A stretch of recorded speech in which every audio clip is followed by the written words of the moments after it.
Hello friends, আমি সুদীপ্ত দাস, আপনাদের বন্ধু। Welcome to my diary Sudipta Das. বন্ধুরা, আজকে আমি এই ভিডিওতে যেটা আপনাদেরকে শেখাবো কি করে আপনারা আপনাদের আইডিতে গিয়ে আপনাদের কেওয়াইসি কমপ্লিট করতে পারেন। কেন বন্ধুরা, আমরা যারা ইভাইটোরিয়াম ফ্যামিলি মেম্বার আছি আমরা সবাই জানি, অলরেডি সাগর যোশী স্যার থ্রু মেসেজ আমাদের প্রত্যেককে জানিয়ে দিয়েছে মার্চের মধ্যে আমাদের কেওয়াইসি থেকে শুরু করে ডিটেলস আমাদেরকে পুট করতে হবে। নমিনি নেম থেকে শুরু করে যা কিছু আছে আমাদেরকে পুট করে ফেলতে হবে। তো বন্ধুরা, চলুন আমি এই ভিডিওতে আপনাদের শেখানোর চেষ্টা করব কিভাবে আপনারা আপনাদের কেওয়াইসি নিজেরাই ফিল আপ করে নিতে পারবেন, কারোর কাছে যেতে হবে না। আমি যেভাবে স্টেপ বাই স্টেপ আমি করব, আপনারা আমাকে ফলো করুন। যদি কোনো সমস্যা হয়, নিচে আমার নাম্বার দেওয়া থাকবে ডেসক্রিপশানে, তো আমার সঙ্গে যোগাযোগ করুন, আমি আপনাদেরকে গাইড করব। আর বন্ধুরা, যারা নতুন এই চ্যানেলে এসছেন, এই ভিডিওটা দেখছেন, ইভাইটোরিয়াম রিলেটেড সমস্ত ইনফরমেশান অ্যান্ড প্রোডাক্ট রেজাল্টের ভিডিও দেখতে হলে বা পেতে হলে চ্যানেলটিকে সাবস্ক্রাইব করে রাখুন, যে লাল বাটনটা আছে ওটা সাবস্ক্রাইব করে রাখুন। Thank you so much. চলুন বন্ধুরা, আমরা তাহলে দেখি কীভাবে আমরা কেওয়াইসি আপলোড করব। আমরা যে আইডিতে আপডেটটা করব ডিটেলস কেওয়াইসি সমস্ত কিছু, তার জন্য বন্ধুরা সবার প্রথমে আমাকে কি করতে হবে, আমাকে আইডিটা ওপেন করতে হবে। তো চলুন বন্ধু, আমি আইডিটা ওপেন করলাম। প্রথমে ইউজার আইডি পাসওয়ার্ড দিতে হবে, তারপরে এখানে যে ইমেজটা আছে সেই ইমেজটাকে এখানে পুট করতে হবে। ইমেজটা পুট করার পরে বন্ধুরা আমাদের আইডি খুলে গেল। এরপরে যেটা করতে হবে সেটা কি, আমাদের ট্রিপল ডটে প্রথমে ক্লিক করতে হবে। মেনুটা করলো, মেনু 2 নম্বর যে অপশান আছে my profile, edit my profile and change password, এই অপশানে এসে এর প্রথম যে অপশান এ, মানে 2-এর এ, rectify bank details, your name correction, address, PAN details, email ID etcetera, এটাতে আমরা ক্লিক করলাম। করার পরে বন্ধুরা সবার প্রথমে এখানে ট্রানজ্যাকশন পাসওয়ার্ড চাইবে। তো বন্ধুরা আমরা আমাদের ট্রানজ্যাকশন পাসওয়ার্ড পুট করলাম। যার ট্রানজ্যাকশন পাসওয়ার্ড যেটা যদি না জানা থাকে, তাহলে অবশ্যই যিনি লগ ইন করেছেন আপনার সিনিয়র, তার কাছ থেকে আপনি ট্রানজ্যাকশন পাসওয়ার্ডটা নিয়ে নেবেন। নিয়ে ট্রানজ্যাকশন পাসওয়ার্ডটা পুট করার পরে সাবমিটে ক্লিক করবেন। এরপরে বন্ধুরা আমাদের ফর্ম খুলে গেল।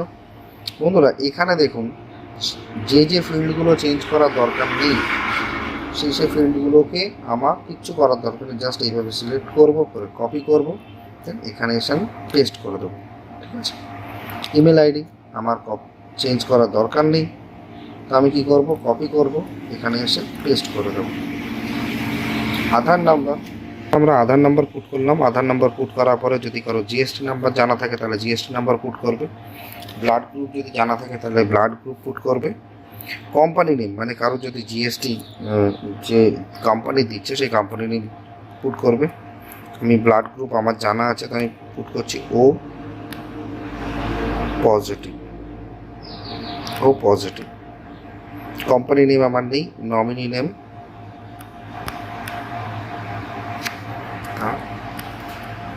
দাস। রিলেশন কি, আমার নমিনি হচ্ছে আমার ওয়াইফ, তো আমি লিখে দিলাম ওয়াইফ।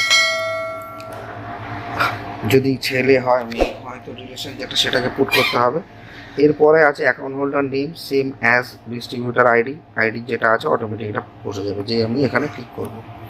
ব্যাঙ্ক নেম অটোমেটিক বসে যাবে, কিন্তু এটাকে আমাকে আর একবার পুট করতে হবে। এন্টার ব্যাঙ্ক নেম কারেকশান, যদি কারেকশান করতে হয় যেটা আছে সেটা তো থাকবে, সাথে নতুন ব্যাঙ্ক নেম এখানে পুট করতে হবে। যদি কারেকশান না করতে হয় তাহলে আমি অ্যাজ ইট ইজ যা আছে আমি তাই এখানে লিখে দেবো।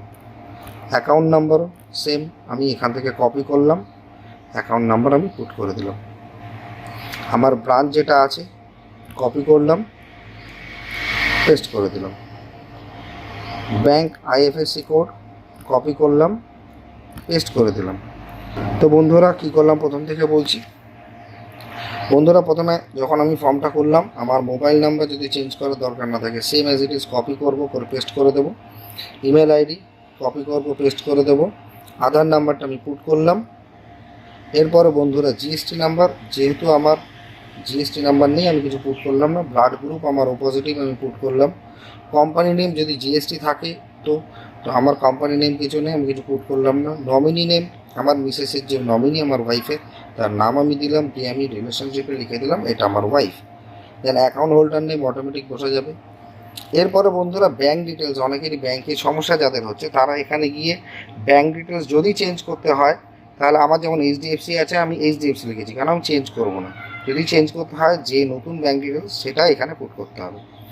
তাহলে ব্যাঙ্ক ডিটেলস যদি চেঞ্জ না করতে হয়, তাহলে সেম ব্যাঙ্ক আমি কপি করব, পেস্ট করব, অ্যাকাউন্ট নাম্বার কপি করব, পেস্ট করব, ব্রাঞ্চ কপি করব, পেস্ট করব, আইএফএসসি কোড কপি করব, পেস্ট করব। ওকে, এরপরে বন্ধুরা এখানে দিচ্ছে please attach front side passbook and bank statement cancel check. আমার কাছে চেক আছে, আমি এখানে মানে ব্যাংকের হয় ব্যাংকের ফ্রন্ট পেজ, না হলে চেক, কোনো না কোনো একটা এখানে দিতে হবে। আমি আমার চেকটা দিয়ে দিলাম। প্যান নাম্বার অটোমেটিক বন্ধুরা বসে যাবে, এখান থেকে কপি করব, আবার এখানে পেস্ট করে দেবো। অ্যাড্রেস যেটা আছে বন্ধুরা, অ্যাড্রেসটাও আমার কপি, চেঞ্জ করার যদি দরকার না থাকে কপি করব, আমি এখানে পেস্ট করে দেবো। তাহলে অ্যাড্রেসও আমার পেস্ট হয়ে গেল। Enter your distributor and city village, আমি আমার সিটি, আমি ডিস্ট্রিক্ট আমি দিলাম নর্থ চব্বিশ পরগনা। তো বন্ধুরা আমি ডিস্ট্রিক্ট নর্থ চব্বিশ পরগনাস তো ডিস্ট্রিক্ট পুট করে দিলাম। এরপরে বন্ধুরা এন্টার ইয়োর স্টেট, আমি স্টেট পুট করলাম ওয়েস্ট বেঙ্গল। এরপরে বন্ধুরা বলছে government ID for name photo site proof purpose. এখানে গভর্নমেন্ট আইডি বলতে আমাদের যে আধার কার্ড যেটা আছে, আধার কার্ড, তারপরে যেটা বলছে government ID for address site proof, মানে অ্যাড্রেস আমার থাকে হয় আধার কার্ড না হলে ভোটার কার্ড। তো বন্ধুরা আমরা এখানে আমি আমার আধার কার্ডটা আমি এখানে পুট করে দিলাম। যদি কারোর ব্যাক সাইড ফ্রন্ট সাইড আলাদা আলাদা করে নেওয়া থাকে, তাহলে সে আলাদা আলাদা করে ব্যাক সাইড ফ্রন্ট সাইড এখানে দিয়ে পুট করবে। Specific remarks for distributor side, যেহেতু লাল স্টার মার্কটা নেই এখানে, যেমন স্টার মার্কটা আছে এখানে যেহেতু নেই, এটা দেওয়ার দরকার নেই। এবার আমি সেভ করে দিলাম। এটা একটু টাইম নেবে, তার কারণ কি কারো কারো ক্ষেত্রে টাইম নিতে পারে, যেহেতু ফটোগুলো আপলোড হবে। তো যেই সেভ হয়ে গেল, your request has been successfully submitted. তো বন্ধু আমার এটা সাবমিট হয়ে গেল। আমি কি করে দেখবো এটা? আবার থ্রি ডটে যাব। থ্রি ডটে যাওয়ার পরে বন্ধুরা আবার 2 নম্বর অপশানে যাব, গিয়ে এর বি যে অপশানটা আছে recently bank details, your name, correction, address, pan, email ID etcetera, রিপোর্টে যেই ক্লিক করবো তখন বন্ধুরা এখানে আমি দেখতে পারবো আমার এখানে স্ট্যাটাস যেটা আছে সেটা কি আছে, পেন্ডিং। আমার স্ট্যাটাস যেটা আছে সেটা হচ্ছে পেন্ডিং। এরপরে বন্ধুরা এখানে আমরা যখন স্লাইড করবো, আমরা এখানে এন্টার ডিটেলস আমরা দেখতে পারবো কী কী পুট করেছি না করেছি। এই পেন্ডিংটা যখন অ্যাপ্রুভ হয়ে যাবে তখন বুঝবেন আপনার এটা অ্যাপ্রুভ হয়ে গেছে। তো বন্ধুরা এই হচ্ছে আমাদের কাজ, যেটা আমাদের করতে হবে। এরপরও যদি কারো কোনো সমস্যা থাকে তাহলে আমার নাম্বার দেওয়া থাকলে আমার সঙ্গে যোগাযোগ করুন। Thank you so much friends.